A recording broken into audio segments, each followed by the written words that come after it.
আসসালামু আলাইকুম গাইস, সবাই কেমন আছেন? আশা করছি ভালো আছেন। আলহামদুলিল্লাহ, আপনাদের দয়ায় আমরা অনেক ভালো আছি। তো দেখতেই পাচ্ছেন আমার সাহেব একটু ঘোরাঘুরি করছে, আর কোথায় ঘোরাঘুরি করছে সেটাই আপনাদের সাথে শেয়ার করব।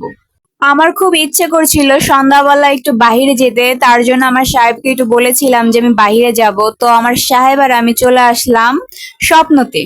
আমাদের মধ্য বাসাবু, স্বপ্ন, আড়ং এবং কেএফসি তিনটে একসাথে। আপনারা যারা এখানে থাকেন তারাই জানেন। তো যজ্ঞা এত কথা বাদ। তো এখানে দেখতেছেন যে ললিপপ টলিপপ কাঁচা এগুলা ভাইজা পরে খেতে হয়। আর এইখানে টিকটাকের ডিব্বা মুব্বা রাখছিল সাজাইয়া। আর এইখান দিয়ে আমার সাহেব একটা বোতল লয়ে নিল, মানে তেলের বোতল।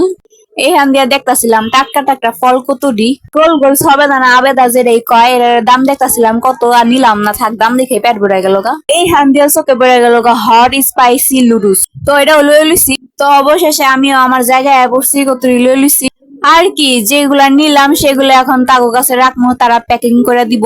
এখানে মূলত আমি ঘোরার জন্য এসেছিলাম, আমার ঘরের জন্য যা লাগবে আমি ততটুকু নিয়েছি। দেখতেই পাচ্ছেন আমরা রিস্কায় উঠে গেছি। উপরে কেএফসি ছিল, সেখান থেকে একটা কেএফসি চিকেন নিয়ে নিলাম, আমার সাহেব খাবে বলে কথা।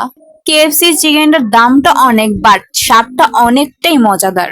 আপনারা সবাই আমাদেরকে ভালোবাসবেন এবং সবাই পাশে থাকবেন। আল্লাহ হাফেজ।